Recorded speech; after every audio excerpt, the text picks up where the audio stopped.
السلام عليكم ورحمة الله وبركاته. الحمد لله رب العالمين، والصلاة والسلام على سيدنا ونبينا وحبيبنا محمد وعلى آله وأصحابه أجمعين. رب اشرح لي صدري ويسر لي أمري واحلل عقدة من لساني يفقه قولي. اللهم افتح علينا فتوح العارفين وارزقنا فهم النبيين وإلهام الملائكة المقربين يا حي يا قيوم يا رب موسى وهارون ونوح وإبراهيم ومحمد صلى الله عليه وسلم. أكرمنا بجودة الحفظ والفهم وارزقنا الحكمة والثبات الذهني والعقل والحلم والعلم والنجاح في الدنيا والآخرة بحق سيدنا محمد صلى الله عليه وسلم يا رب العالمين. أما بعد، الحمد لله، syukur kita kehadrat Allah Subhanahu wa taala kerana dapat kita sama-sama pada malam ini meneruskan lagi pembacaan kitab kita Syifaul Qulub. Kita masih lagi di bawah tajuk kelebihan sembahyang berjamaah. Qala al-musannif rahimahullahu taala wa nafa'ana Allahu bi'ulumihi fid darain amin.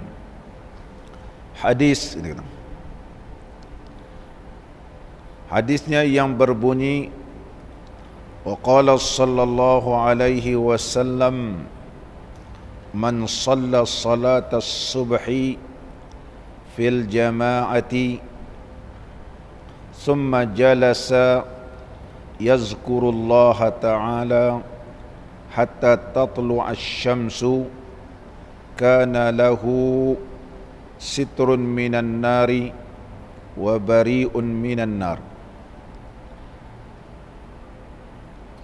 Maksudnya barang siapa, yakni sabda Nabi sallallahu alaihi wasallam, barang siapa sembahyang ia dengan berjamaah akan sembahyang subuh.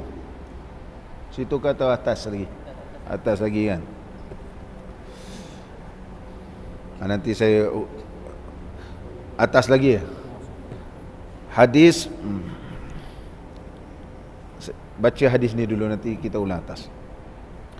Barang siapa sembahyang ia dengan berjamaah akan sembahyang subuh, kemudian duduk ia menyebut ia akan Allah Subhanahu wa taala hingga terbit matahari, adalah baginya tutupan daripada api neraka. Barang siapa tutupan daripada api neraka. Sebenarnya ada sambung lagi, wa bari'um minan nar, dan terlepas daripada api neraka. Tutupan daripada api neraka, wa bari'un minan nar, dan terlepas daripada api neraka. Mana hadis, asal hadisnya begitu. Kitab kita mengambil separuh saja. Ini dia antara kelebihan sembahyang berjemaah, terutama sembahyang fardu subuh. Sembahyang fardu subuh,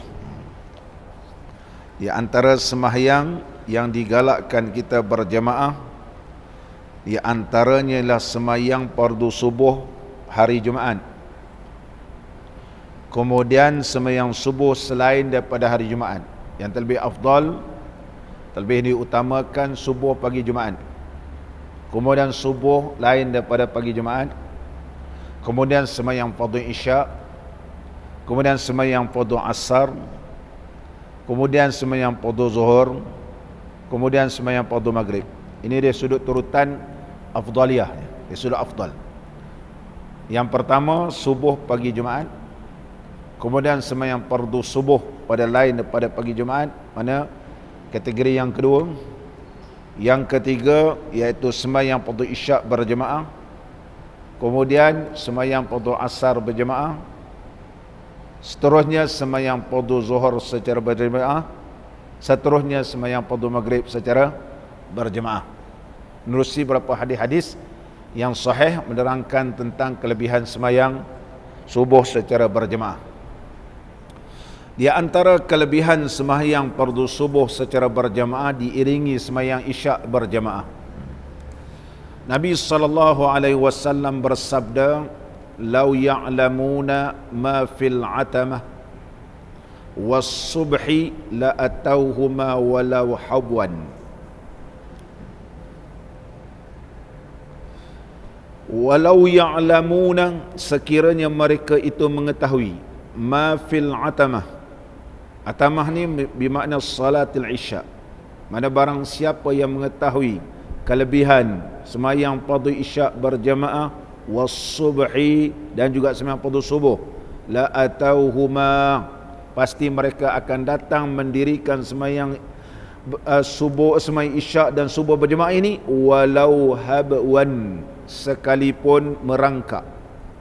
Sekalipun merangkak. Ini kalau mereka tahulah kelebihan sembahyang isyak berjamaah dan juga sembahyang subuh berjemaah, pasti mereka akan datang walaupun terpaksa merangkak. Walaupun merangkak. Sembahyang fardu subuh secara berjamaah disebut oleh Nabi SAW, "Man shalla subha fi jama'atin faka'annama shalla al-laila kullahu." Rawahu Muslim. Barang siapa yang sembahyang fardu subuh secara berjamaah, maka seolah-olah ia telah sembahyang sepanjang malam. Tapi untuk mendapatkan fadilat sembahyang subuh secara berjamaah ini seperti sembahyang seperti sepanjang malam, maka hendaklah dia sembahyang fardu isyak berjamaah juga. Sebagaimana dalam hadis Nabi SAW, bahawa Nabi SAW bersabda yang diriwayatkan daripada Sayyidina Utsman radhiyallahu an, katanya, sami'tu Rasulullah sallallahu alaihi wasallam yaqul, aku telah mendengar Nabi sallallahu alaihi wasallam bersabda, man shallal isya'a fi jama'atin, sesiapa yang sembahyang fardu isyak secara berjamaah, faka'annama qama nisfal laili, seolah-olah ia telah bangun beribadat separuh malam. Wa man shalla subha fi jama'atin, barang siapa yang sembahyang fardu subuh secara berjamaah, faka'annama shallal laila kullahu, seolah-olah ia telah menghidupkan sepanjang malam beribadat. Maka digabungkan dua ini menunjukkan bahawa untuk mendapat kelebihan sembahyang fardu subuh seperti menghidupkan malam dengan ibadat, mestilah diiringi dengan sembahyang fardu isyak secara berjamaah. Sembahyang fardu isyak secara berjamaah. Dan sesungguhnya mereka yang sembahyang subuh secara berjamaah, telah saya bacakan beberapa hadis pada pengajian yang lepas, barang siapa yang berpagi-pagi mendirikan sembahyang berjamaah, mana sembahyang fardu subuh, sesungguhnya ia diiringi oleh para malaikat. Murafaqatul malak awwala man yaghdu ilal masjidi, iaitu diiringi oleh para malaikat bagi mereka yang berpagi-pagi pergi ke masjid. Mana malaikat menyaksikan besar kelebihan dia. Dan seterusnya kelebihan sembahyang subuh berjamaah ini, kitabatu salatil fajri ma'al jama'ati fi salatil abrar wa musalliha fi wafdir rahman. Dituliskan mereka yang sembahyang fardu subuh secara berjamaah ini dikategorikan sembahyang orang-orang yang baik-baik di sisi Allah, abrar, golongan abrar. Dan orang yang sembahyang fardu subuh berjamaah ini wafdullah, merupakan delegasi Allah. Diumpamakan begitu, dimuliakan oleh Allah Subhanahu wa taala.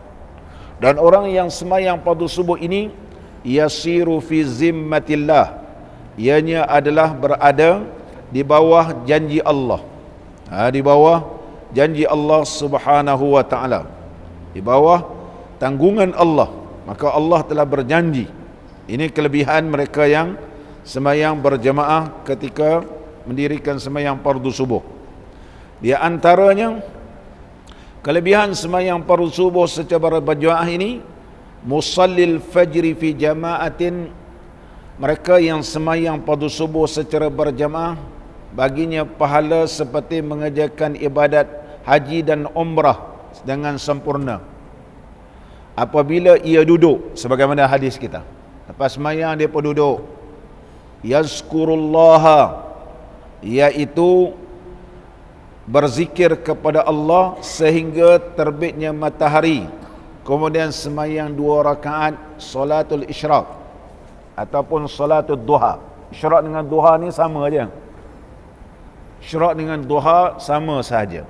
Hanya dinamakan isyraq kerana selepas terbitnya matahari, iaitu 15 minit selepas terbitnya matahari. Lebih kurang 15 minit ataupun 12, lebih kurang begitulah. Dia tak boleh waktu isyraq, waktu syuruk terus sembahyang. Waktu syuruk tu bukan waktu isyraq. Waktu syuruk waktu diharap, waktu habisnya waktu subuh. Maka hendaklah ditunggu lebih kurang 10 minit ataupun 15 minit baru kita sembahyang sunatul isyraq. Jangan jam tu bunyi tet tet tet tet, tet terus sembahyang. Ada orang contohnya bila kuliah subuh ada segelintir ni. Saya perasan tu bila jam bunyi tet tet tet Masjid Al-Azim, bergegas dia bangun nak sembahyang isyraq. Bukan bunyi tet tet terus sembahyang isyraq. Haram waktu tu. Dinamakan qadur ramhin, kadar selembing. Ini istilah ilmu falak, selembing ni. Bukan maknanya lembing dilemparkan. Kadar terjemah Melayu sekadar segala. Kadarnya iaitu lebih kurang 2 garis lintang. 1 garis lintang bezanya ialah 4 minit. Perbezaan di antara 1 garis lintang dan 1 garis lintang ialah 4 minit. Kalau 2 garis lintang ialah 8 minit, lebih kurang 10 minit perbezaan di antara rumh. Rumh ini dalam ilmu falak ianya melebihi kadar 2 garis lintang. Lebih kurang 10 minit ataupun 12 minit kita ambil lebih berhati-hati. Selepas bunyi tek-tek tu, waktu itulah kita sembahyang sunatul isyraq. Maka pahalanya begitu besar sebagaimana dalam hadis yang telah kita bacakan sebentar tadi. Ianya menyelamatkan daripada api neraka dan pintu neraka ditutup bagi dia. Mana tak masuk neraka gitu. Besar kelebihan. Dan seterusnya lagi di antara kelebihan sembahyang subuh secara berjamaah ini, ijtima'u malaikatil laili, berkumpul para malaikat malam, fil fajri, pada waktu subuh. Malaikat malam ni sebab nak bersilih ganti ni. Malaikat malam berkumpul pada waktu subuh. Wastighfaruhum, dan para malaikat ini memohon pada Allah Ta'ala supaya diampunkan mereka yang sembahyang subuh berjemaah ini. Jadi doa malaikat ini mustajab, kerana malaikat tidak ada dosa. Tiada dosa. Ini di antara kelebihan-kelebihan sembahyang subuh secara berjemaah. Muslimin dan muslimat yang dirahmati oleh Allah Subhanahu wa taala.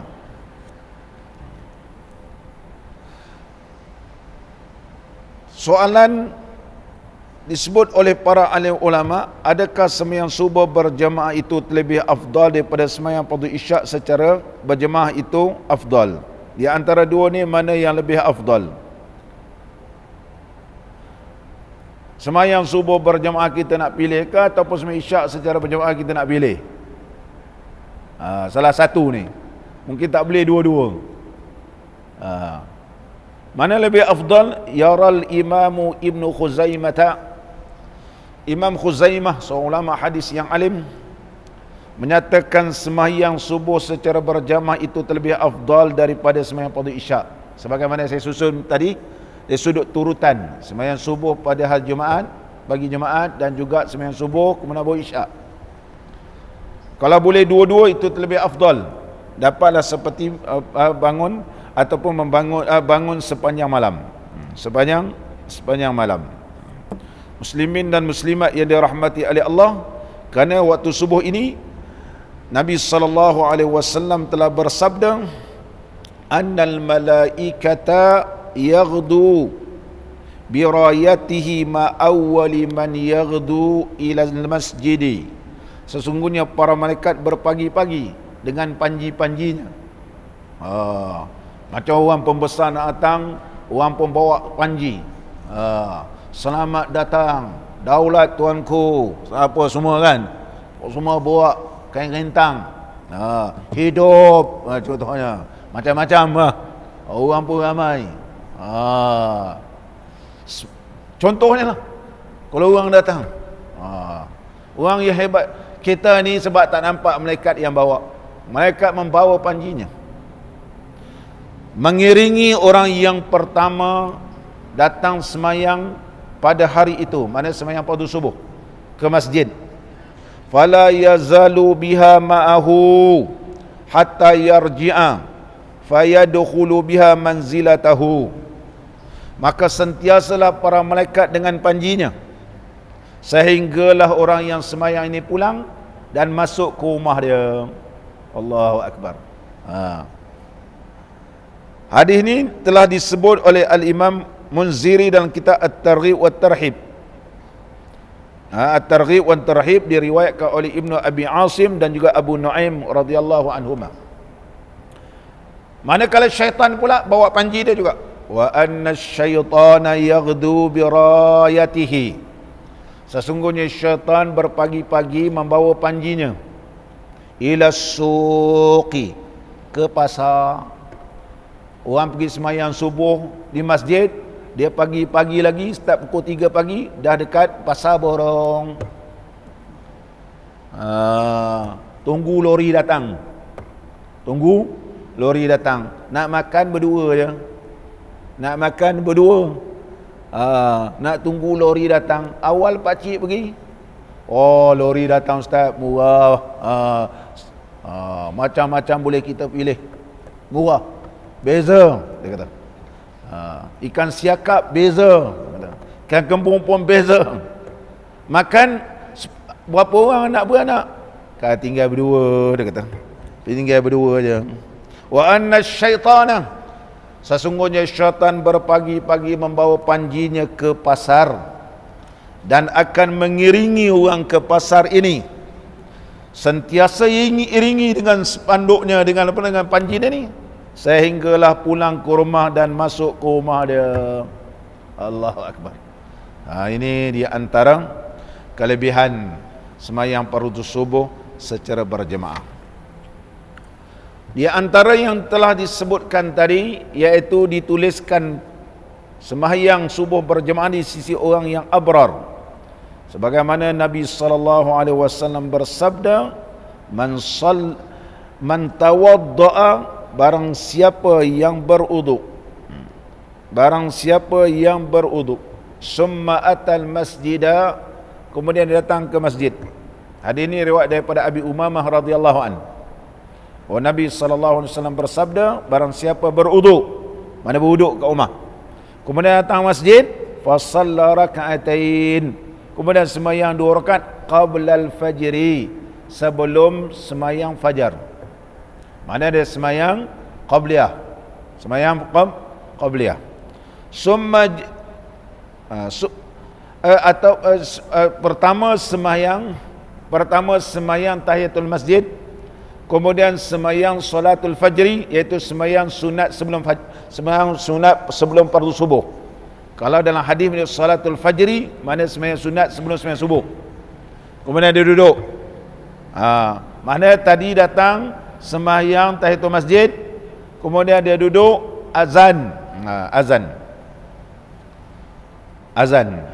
Sebab ramai di kalangan para sahabat, nanti kita baca di kalangan tabi'in, ada yang lebih 30 tahun tidak pernah mendengar azan di rumah. Maknanya awal sampai ke masjid. Mana lebih 30 tahun tak pernah dengar azan di rumah dia. Maknanya sebelum azan dah sampai ke masjid. Kemudian dalam hadis ini menyebut Summa yusallil fajra, kemudian sembahyang fardu subuh ini, kutibat salatuhu yauma idzin, maka sembahyangnya pada hari itu ditulis fi salatil abrar, di sisi orang-orang yang saleh. Wa kutiba fi wafdir rahman, dan ianya ditulis sebagai tetamu Allah, sebagai tetamu Allah Subhanahu wa taala. Allahu akbar. Muslimin dan muslimat yang dirahmati oleh Allah Subhanahu wa taala. Sama balik kita.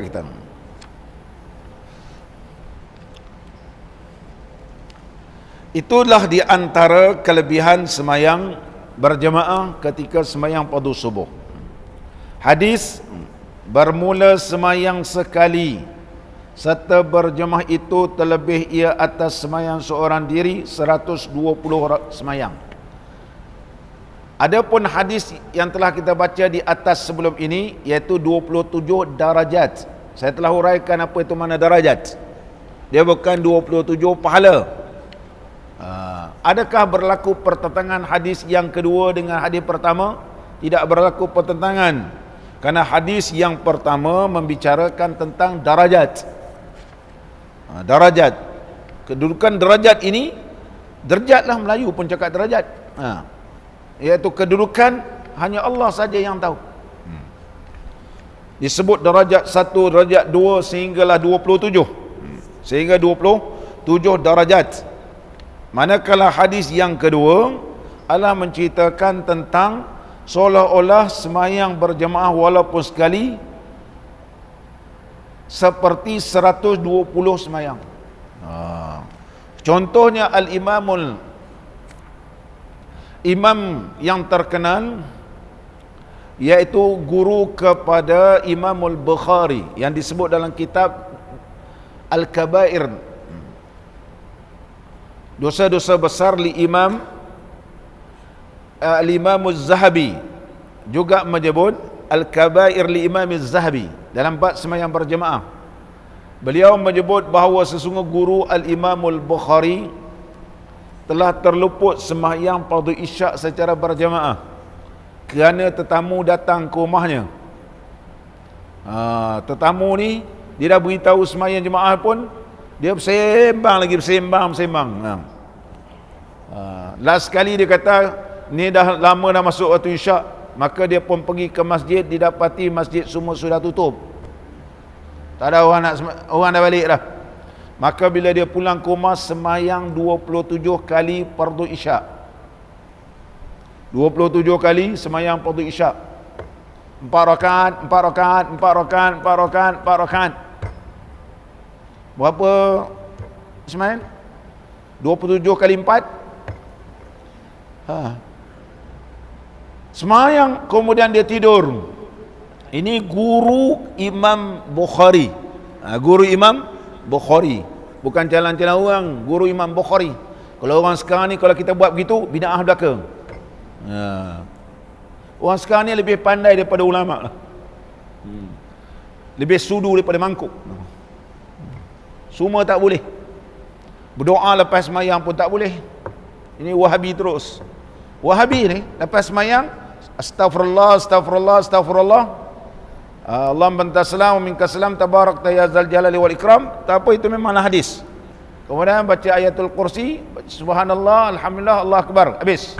Tak ada doa. Dia kata tak boleh berdoa lepas semayang fardu, hanya zikir, sebab tak adalah hadis. Cuba tengok geng-geng ni. Kalau kita pergi Mekah tak ada begitu. Tangan Datuk belah, dia tak ada doa, sebab dia kata tak ada dalil doa selepas semayang fardu. Sedangkan Allah berfirman, ud'uni astajib lakum, berdoalah kamu nescaya aku mustajabkan. Tak ada waktu yang terbatas, bila-bila boleh berdoa, bila-bila boleh berdoa. Kalau bawa pahaman ni ke Malaysia, hancur orang Malaysia. Tu sebab negara Arab hancur. Teruk, tak ada contoh. Tunjukkan saya mana negara Arab pergi contoh.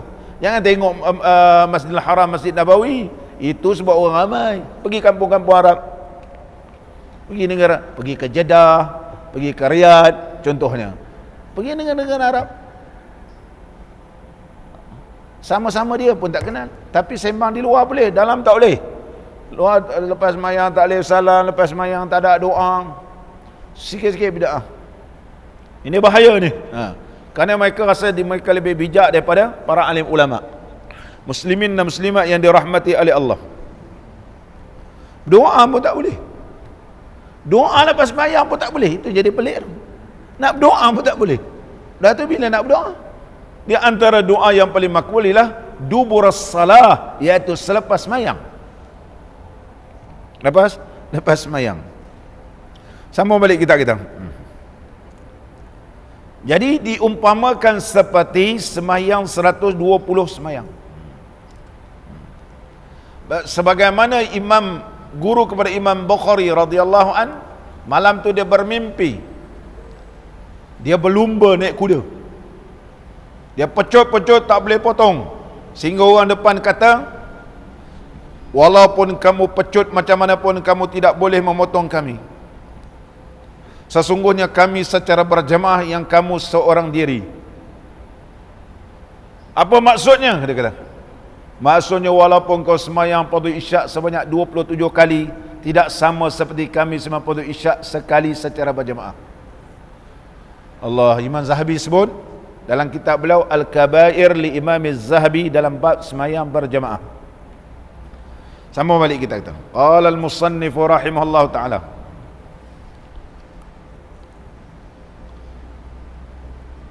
Barang siapa mendapat ia akan semayang berjemaah 40 hari. Ini hadis tentang kelebihan semayang sebanyak 40 hari. 40 hari. Barang siapa mendapat ia seseorang akan semayang berjamaah 40 hari, nescaya disuratkan Allah Ta'ala baginya lepas daripada api neraka dan lepas daripada munafik. Ini di antara kelebihan semayang berjamaah, terselamat daripada sifat munafik. Barang siapa yang semayang berjamaah lebih 40 hari, sebagaimana yang diriwayatkan daripada baginda Rasulullah sallallahu alaihi wasallam, yaitu daripada Sayyidina Anas radhiyallahu an, katanya, sabda Nabi sallallahu alaihi wasallam, man shalla lillahi arba'ina yawman fi jama'atin yudriku at-takbiratal ula kutiba lahu bara'atun minan nari wa bara'atun minan nifaq, rawahu Tirmizi. Daripada Sayyidina Anas radhiyallahu an, katanya Nabi sallallahu alaihi wasallam bersabda, barang siapa semayang kerana Allah selama 40 hari secara berjemaah, yudriku at-takbiratul ula, tapi dia dapat takbiratul yang pertama, takbiratul ihram, sama-sama dapat dengan imam, dituliskan baginya 2 kelepasan, iaitu kelepasan daripada api neraka dan kelepasan daripada sifat nifaq, munafik. Hadis yang diriwayatkan oleh daripada Al-Imam Tirmizi radhiyallahu an dalam bab abwabus salawat, jilid yang, iaitu hadis yang ke-201, 201 jilid yang pertama. Berdasarkan hadis ini dihuraikan oleh Al-Allamah At-Tayyibi, menyatakan bahawa sesungguhnya amanlah ia di dalam dunia daripada perbuatan munafik. Manakala dia semayang berjemaah ni, insya-Allah dirinya aman daripada perbuatan orang munafik. Kalau betul dia berjemaah, lama-lama Allah berikan petunjuk kepada dia. Kalau betul dia melazimi semayang selama 40 hari dan dapat takbiratul ihram, dan Allah taufikkan ia ketika beramal ni menjadi orang yang ikhlas. Orang yang ikhlas. Manakala di akhirat ianya akan terselamat daripada diseksa oleh Allah sebagaimana Allah seksa kaum munafik. dan menyaksikan baginya sembahyang yang dia lakukan ini sebagai saksi bahawa sesungguhnya ia bukan di kalangan orang munafik. Kerana Allah Subhanahu wa taala berfirman dalam Al-Quranul Karim menceritakan sifat orang munafik, bahawa sesungguhnya orang munafik ini idza qamu ila salati qamu kusala. Apabila mereka nak mendirikan salat, dia lengah-lengah, lambat-lambat semayang. Begitu. Bukan dia tak semayang, dia semayang tapi ujung-ujung mengutamakan dunia daripada mengutamakan Allah. Ini orang munafik, sifat munafik. Walaupun kerja lain bagus, tak ada salah, zero defect. Orang kata bagus, kerja perfect. Bagus, mendapat anugerah cemerlang. Orang punya payah dapat anugerah cemerlang, dia tak tahu dia dapat je 1000. Bagus, tapi semayang ujung waktu. Itu pun tokoh-tokoh semayang ni tak ada guna. Anugerah cemerlang dalam dunia, tapi tidak cemerlang di akhirat. Tidak cemerlang di akhirat. Kita mesti seimbang. Mereka yang kenal Allah, utamakan Allah, Allah berikan kebahagiaan. Allah akan taufikkan kepadanya, amal dia akan ikhlas. Allah selamatkan ia daripada perbuatan orang munafik. Di antara perbuatan orang munafik, idza qamu ila salati qamu kusala. Bila nak berdiri semayang, dia tak semayang lewat-lewat. Itu di antaranya. Rupanya sifat-sifat munafik ni banyak. Nanti kalau cakap tu, kau tuduh aku munafik ke? Dia kata. Kau tuduh aku munafik? Kau tu bagus sangat. Dan di antara tanda orang munafik, tanda-tanda belum jadi munafik lagi, tanda-tanda orang boleh jadi munafik, iaitu bila nak semayang dia lewat-lewatkan. Tapi kalau makan lewat, bunyi perut. Tapi kalau semayang lewat, tak ada rasa pening kepala, bahkan rasa biasa je. Allahu Akbar. Utama perut daripada semayang. Dan seterusnya lagi, itu di antara kelebihan semayang secara berjamaah selama 40 hari. Muslimin dan muslimat yang dirahmati oleh Allah Ta'ala. Semayang berjemaah ini merupakan perintah daripada Allah. Allah Subhanahu wa Ta'ala berfirman dalam suratul Baqarah, wa aqimus salah wa atuz zakah. Dirikanlah salat dan tunaikanlah zakat. Warka'u ma'ar raki'in. Warka'u fi amar, perintah daripada Allah. Hendaklah kamu rukuk berserta orang-orang rukuk. Kalimah berserta ni menunjukkan berjemaah. Warka'u ma'ar raki'in, rukuklah kamu. Mana sebahagian daripada perbuatan semayang ialah rukuk, diambil sebahagian menunjukkan keseluruhan. Iaitu menunjukkan keseluruhan, menyebutkan sesuatu. Itlaqul juz'i wa iradatul kulli. Ini disebut dalam istilah ilmu balaghah, itlaqul juz'i wa iradatul kulli. Menyebut satu juzuk daripada perbuatan semayang, tetapi memberi maksud semayang. Kalau semayang, bila sebut semayang, mana ada rukuk, ketika semayang jenazah, sekali semayang jenazah. Warka'u marrakin ini Al-Imam Ibn Jauzi rahimahullahu ta'ala menyebut dalam kitab tafsir beliau Zadul Masir, jilid yang pertama, menyatakan maksud warka'u marrakin inilah menunjukkan bahawa Allah suruh semayang berjemaah, rukuklah berserta dengan orang-orang yang rukuk. Ini dalil semayang berjemaah. Jadi kalau orang ni kata dia ahli sufi, ahli zikir, duduk di rumah berzikir, duduk dalam gunung gua berzikir kan, tak semayang jemaah, tak ikut sunnah.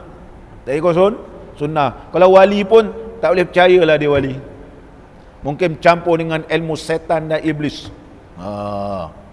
Campur dengan ilmu yang lain, sebab dia dah duduk dalam keadaan tidak diradai oleh Allah. tak semayang Jumaat apa semua, syaitan sukalah. Oleh sebab itu dalam tarekat Naqsyabandi ada menyebut dalam syarat yang ke-12, antal zamal Jum'ata wal jama'ata. Hendaklah melazimi sembahyang Jumaat dan sembahyang berjemaah, kerana itu ada sunnah. Di antara syarat-syarat berkhalwah, dia ada syarat syurutul khalwah, syarat bersuluk ni atau berkhalwah. Di antara syarat yang ke-12, antal zamal jama'at Jum'ata, disebut pertama Jumaat. Mana kalau orang pergi bersuluk, berkhalwah, di mana-mana tempat tak sembahyang Jumaat, tak betul. Nisbah kepada tarekat Naqsyabandi karut belaka. Sebab Al-Imam Bahauddin Naqsyabandi telah menegaskan bahawa mesti sembahyang Jumaat dan juga sembahyang berjemaah. Sekarang macam-macam jenis tarekat kan. Tarekat ni. Pakat masing-masing nak mempertahankan tarekat dia. Sana ada kumpulan dia, sembahyang dia ada kumpulan. Orang ni pun ada zikir khusus. Pening kita. Orang ni pun ada zikir khusus, orang ni pun ada zikir. Kita kata mana satu zikir Nabi sallallahu alaihi wasallam. Kaedah ni tak betul. Zikir yang terbaik ialah zikir yang dibaca oleh Nabi sallallahu alaihi wasallam. Zikir itu tak boleh tinggal.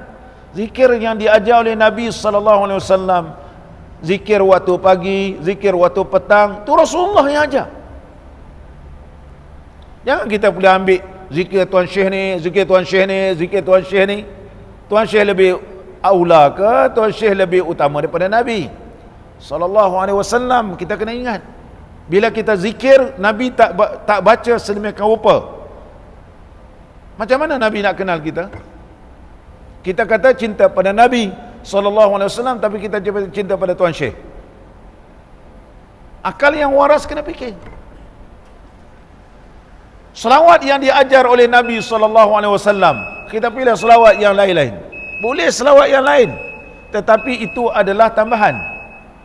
Selawat yang diajar oleh Nabi SAW mesti diutamakan. Itu tanda mereka cinta pada Nabi SAW.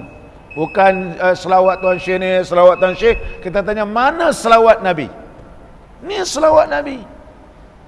Yang diajarkan, di antara banyak selawat yang diajar oleh Nabi sallallahu alaihi wasallam, di antara para sahabat baca Allahumma shalli ala sayyidina Muhammadin nabiyil ummi wa ala alihi wasahbihi wa barik wa sallim wa barik wa sallim. Ini para sahabat baca.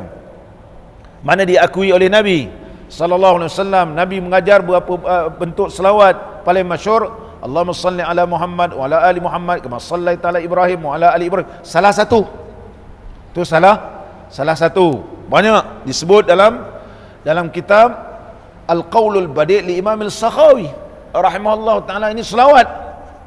Adapun selawat yang lain ni kita sebagai tambahan. Kalau kita mengutamakan selawat Tuan Syekh ni, seolah-olah Tuan Syekh ini lebih tinggi daripada Nabi sallallahu alaihi wasallam, lebih selawat ini lebih power lagi daripada selawat yang dibaca oleh Nabi sallallahu alaihi wasallam. Hasyalillah. Kita minta berlindung. Itu semua kedudukan kita, martabat kita. Walaupun banyak zikir, tak ada apa-apa pun. Waktu maulid punya ramai, waktu semayang balik belaka. Mana geng maulid datang surau masjid? Tak maulid semua ramai bawa spanduk. Tak mengaji, tak mau mengaji. Nanti kalau ada buat maulid masjid ni, kemudian makan kambing golek, kambing panggang, ada pun kambing golek ni, sukalah nasi Arab ramai orang. Saya tidak, maknanya kita perlu memikirkan, jangan kita sampai meminggirkan sunnah Nabi sallallahu alaihi wasallam yang disuruh oleh Nabi, iaitu sembahyang berjemaah. Sembahyang berjemaah. Nak tahu Tuan Syekh tu bagus tak bagus, bila sembahyang berjemaah dia sembahyang. Tapi kalau dah habis baca maulid, kita kata sembahyang Tuan Syekh, ana ada ceramah Kuala Lumpur lah, dia kata. Dia kata ana lepas ni, kita kata sembahyang asal lah sama-sama. Tak apa, ana nak pergi Alur Gajah. Tambah sembang boleh lama. bila nak azan sahaja nak keluar. Ini dilarang oleh Nabi SAW. Apabila azan telah dilaungkan, jangan keluar. Bila azan telah dilaungkan, dia tak boleh, jangan keluar. Dilaknat oleh Allah, iaitu dilarang keluar daripada masjid selepas azan. Dilarang keluar daripada masjid selepas azan. Diriwayatkan daripada Abi Hurairah radhiyallahu an, katanya amarana Rasulullah sallallahu alaihi wasallam idza kuntum fil masjidi fanudiya bis salah fala yakhruj ahadukum hatta yusalliya. Abu Hurairah radhiyallahu an meriwayatkan bahawa Nabi sallallahu alaihi wasallam telah memerintahkan kami, apabila adalah kamu di dalam masjid, azan dilaungkan, jangan di antara kamu keluar melainkan semayang. Sehingga dalam riwayat, sesiapa keluar selepas azan dilaungkan dia tak semayang, ku doakan ia celaka. Dia kena jaga. Ustaz ke, kiai ke, apa ke, azan jangan keluar. Jangan keluar semayang lah. Tadi makan beria-ria, sembang, okey, boleh lama. Tapi tak azan, cepat-cepat nak bangun. Tak ikut sunnah. Tak ikut sunnah. Walaupun kau banyak berselawat macam mana pun, selawat kamu tu haba'an mansura, seperti debu-debu yang berterbangan. Diriwayatkan daripada Abi Hurairah radhiyallahu an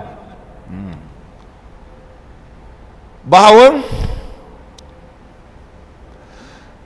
Abu Hurairah radhiyallahu an berkata, ketika mana ia melihat seorang laki-laki bangun selepas azan dilaungkan, kemudian Abu Hurairah radhiyallahu an bangun dan ikut dia. Tanya dia, kau nak pergi mana? Azan ni, semayanglah. Kemudian Abu Hurairah berkata, amma hadza faqad asa Abul Qasim sallallahu alaihi wasallam. Sesungguh ini adalah orang derhaka kepada Nabi sallallahu alaihi wasallam, melainkan kerana hajat. Melainkan kerana hajat. Anak dalam keadaan kritikal terpaksa keluar, itu lain. Tanpa ada hajat, kena duduk, kena semayang dulu. Sebagaimana yang diriwayatkan daripada Abi Hurairah radhiyallahu an, qala Rasulullah sallallahu alaihi wasallam, la yasma'un nidaa fi masjidi hadza. Tidak ada orang yang mendengar azan di masjidku, walaupun sebut masjidku, termasuk masjid yang lain, terutama masjid Nabi. Kalau keluar lagilah. Summa yakhruj minha illa lihajatin. Tiba-tiba dia keluar melainkan hajat. Summa la yarji'u ilaih. Udahlah, keluar tak balik-balik, tak datang. Illa munafiqun, mereka orang tu munafik. Siapa yang sebut? Nabi SAW yang sebut. Kalau munafik, ya tak ke mana. Kalau ustaz yang buat begini, mula-mula dia glamour, lama-lama dia hancur. Satu tahap dia naik, ramai pengikut, ramai orang ikut dia, glamour. Tapi satu ketika dia akan kecundang, dia akan tenggelam, tak ada nama dia dah. Sebab apa Allah tak muliakan? Sebab dia tidak memuliakan Allah, tidak memuliakan Allah subhanahu wa ta'ala. Bukan senang nak cari guru. Ramai orang boleh jadi guru, boleh berpidato, boleh ceramah hebat-hebat, tapi nak ikut sunnah ni bukan semua orang boleh. Bukan semua orang boleh. Muslimin dan muslimat yang dirahmati oleh Allah, kemudian al-amru bi ada'is salam al-jamaah fi halatil khauf. Walaupun dalam keadaan ketakutan, dalam keadaan peperangan, Nabi SAW suruh juga sembahyang berjemaah. Suruh juga sembahyang berjemaah. Sehingga Allah berfirman dalam Quran, wa idza kunta fihim fa aqamta lahumus salah faltaqum ta'ifatun minhum ma'aka wal ya'khudhu aslihatahum. Allah sebut dalam Quran, dalam surah An-Nisa ayat 102, bila kamu bersama dengan mereka wahai Muhammad, dirikanlah sembahyang bersama mereka. iaitu semayang dalam keadaan dalam medan peperangan. Medan peperangan pun kena semayang berjemaah, apatah lagi bukan medan peperangan. Kemudian di antara itu juga adalah Nabi SAW tidak memberi kelonggaran langsung kepada Abdullah ibnu Ummi Maktum radhiyallahu an, meninggalkan sembahyang berjemaah sedangkan dia buta. Keadaannya ialah kauluhu dhariral basar, iaitu buta. Yang kedua, Abdullah ibnu Ummi Maktum, Abdullah ibni Ummi Maktum Bilal, iaitu muazzin ni, tak ada orang yang nak tolong pandukan ataupun bawakan dia ke masjid, pergi sendiri. Yang ketiga, rumahnya jauh, bu'du darihi minal masjid.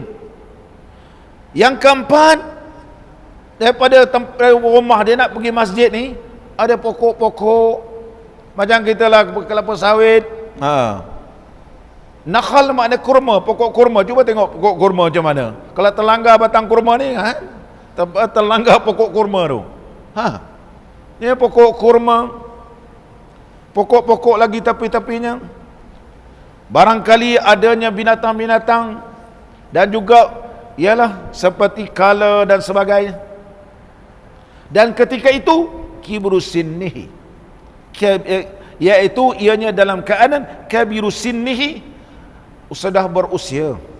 Apa Nabi SAW bersabda bila dia minta, boleh dah aku sembahyang di rumah? Pertama, waktu umur, hal tasma'un nida'a bis salah? Rasulullah SAW tanya, dengar ada azan? Qala na'am. Dia kata dengar. Itu zaman dulu tak ada mikrofon kan. Itu sebab dia ada menara. Manarah. Bahasa Arab ni menara ni. Bahasa Arab manaratun. Itu sebab dia menara ni dulu ada tangga naik atas. Bila naik atas manarah, terjemah Melayu menara. Mana bahasa Arab dia ambil bahasa Melayu dia ambil daripada bahasa Arab. Tadi ada kawan saya kata bahasa Arab cantik ialah jamil, bahasa Melayu comel, dekat-dekat lah. Jamil, camil. Bawa kali Arab kata jamil, jamil. Orang Melayu terdengar jamil, jamil, comel, comel kata. Comel. Jim jadi ca kan. Jim jadi ca. Ca, comel, jamil, jamil. Ataupun orang lain barangkali Saudi, Yaman, jim jadi ga kan. Bukan jim, kalau Mesir jim jadi ga. Jamil, jamil jadi camel, camel, camel. Nah, tukar jadi Melayu comel, comel. Ada logik juga, bunyi dekat-dekat, bunyi dekat-dekat seperti manarah. Nabi SAW tanya, boleh dengar? Dia kata boleh dengar. Ajib, kena datang juga. Allahu Akbar. Tu orang buta, orang buta. Muslimin dan muslimat yang dirahmati oleh Allah Subhanahu wa taala. Tidak dikirakan seseorang itu sembahyang yang sempurna jika ia tidak sembahyang berjemaah melainkan kena uzur. Nabi SAW bersabda yang diriwayatkan daripada Abdullah bin Abbas radhiyallahu anhuma, daripada Nabi SAW sabdanya, man sami'an nida'a, barang siapa yang dengar azan, falam ya'tihi, tapi tak mau datang, tak mau datang sembahyang Jumaat, fala salata lahu, semayang dia kalau dia di rumah dia semayang ataupun di mana-mana dia semayang, semayang tapi tidak sempurna, illa min uzrihi, melainkan kalau dia ada uzur, melainkan kena uzur, menekankan di sudut sembahyang berjemaah. Oleh sebab itu tidak boleh satu tempat tidak didirikan sembahyang berjemaah. Walaupun kita waktu PKP kena ada orang sembahyang. Saya masa fatwa dulu saya kata kena ada orang sembahyang. Kena ada orang sembahyang. Biar azan. Ini ada azan, polis datang pula azan. Tak boleh. Saya kata fatwa telah dibenarkan. Orang nak datang tak datang, kita benarkan Pak Orang ataupun AJK.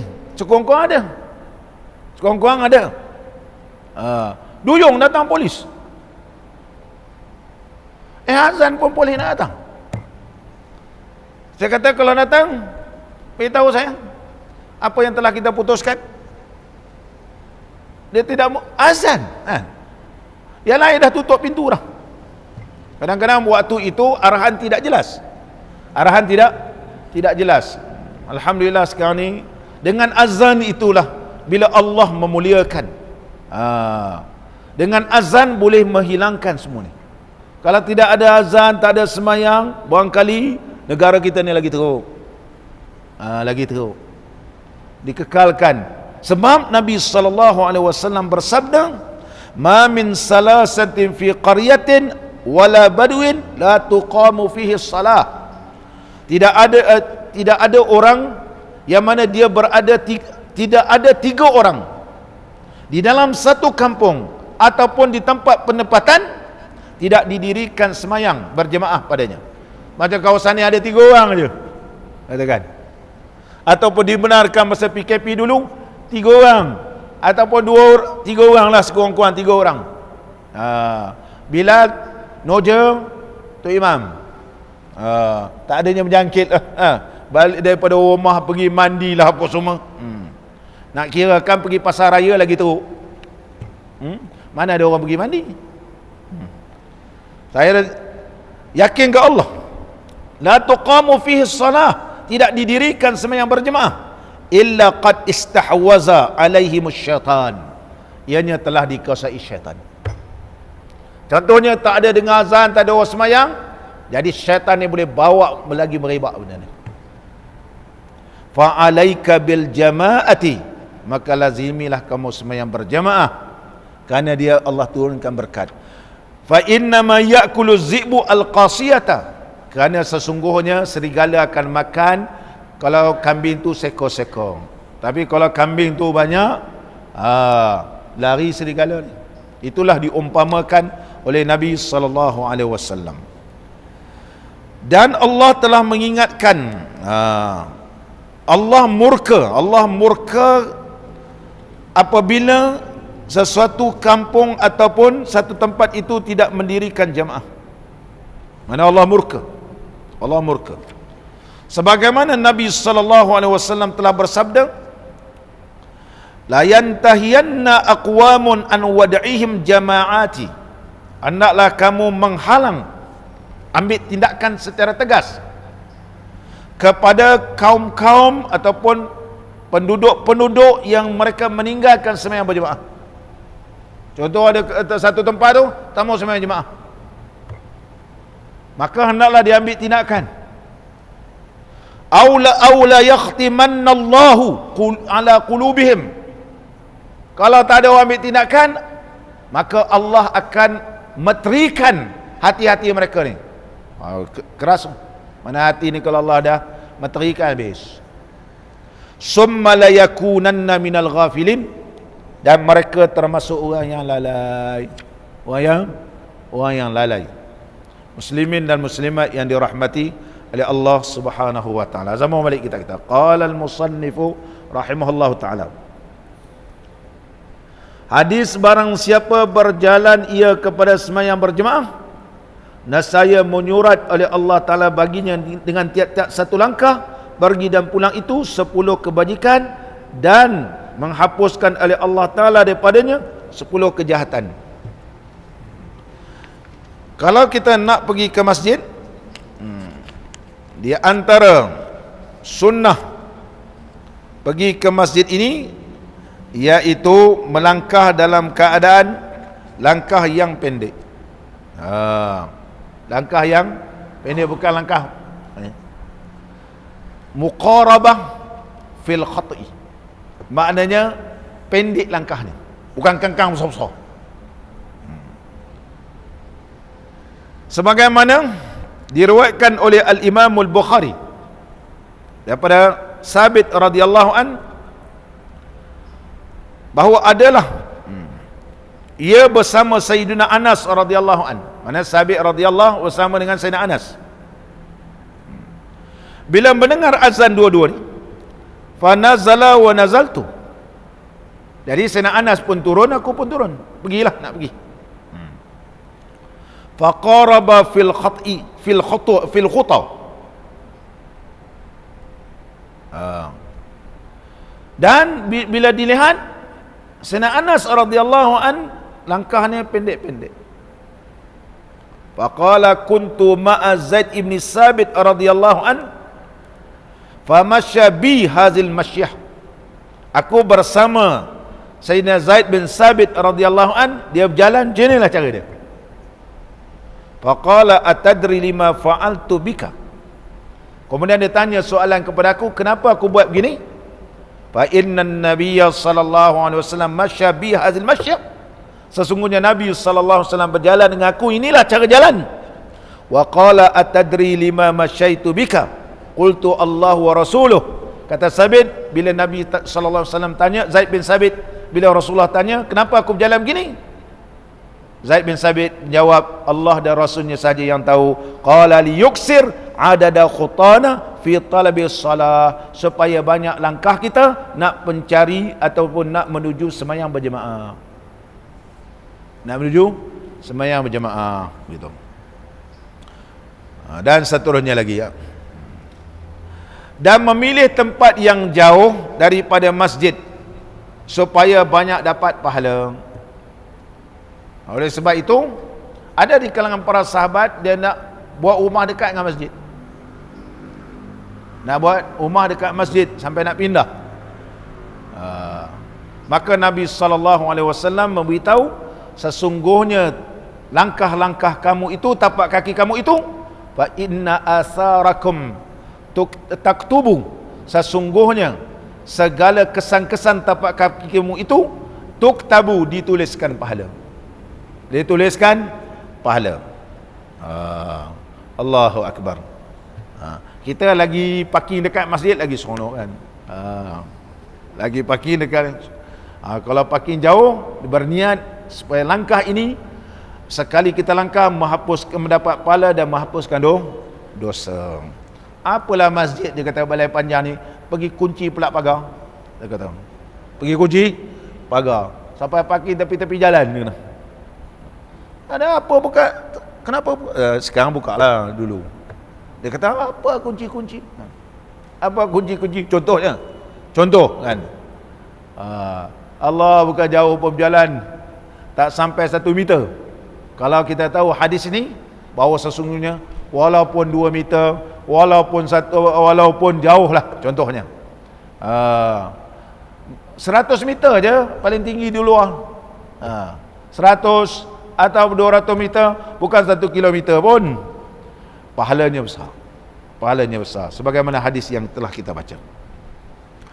Dan seterusnya, di antara yaitu al-mudawamatu ala huduril salatil jamaah, bahawa sesungguhnya ulama-ulama salaf mereka melazimi sembahyang berjemaah, sebagaimana Sa'id ibn Musayyib radhiyallahu an, dia hadir ke masjid sebelum azan dan berkekalan sedemikian rupa selama 30 tahun, sebagaimana yang disebut oleh Ibnu Abi Syaibah dalam musannafnya menyebut, Sa'id ibn Musayyib berkata, ma azzanal muazzinu munzu salasina sanatan illa wa ana fil masjidi. Tidak azan muazzin semenjak 30 tahun melainkan aku sudah ada dalam masjid. Begitu juga Ibnu Sa'ad radhiyallahu an berkata, ma sami'tu ta'zinan fi ahlin munzu salasina sanatan. 30-40 ni bahasa Arab menunjukkan banyak. Beliau berkata, Ibnu Sa'ad berkata, aku tidak pernah mendengar azan di rumahku semenjak 30 tahun. Allahu akbar. Ini semua ulama-ulama ahlul hadis beramal. Ini betul ahlul hadis. Ini ahlul hadis. Tunjuk dari sudut perbuatan dan juga perkataan. Itulah bila kita tengok, kita sebagai cermin kepada sunnah Nabi sallallahu alaihi wasallam. InsyaAllah kita semua akan datang Mudah-mudahan pertemuan kita diberkati dan diridai oleh Allah Subhanahu wa taala. Bismillahirrahmanirrahim. Alhamdulillahirabbil alamin wassalatu wassalamu ala sayyidina wa nabiyyina wa habibina Muhammadin wa ala alihi wa sahbihi ajma'in. Allahumma ja'al jam'ana hadha jam'an marhuma wa tafarruqana min ba'dihi tafarruqan ma'suma wa la taj'al fina wa la ma'ana ولا من يتبعنا شقيا ولا محروما ولا مطرودا وصلى الله على سيدنا محمد وعلى آله وصحبه وبارك وسلم والحمد لله رب العالمين. أقم الصلاة.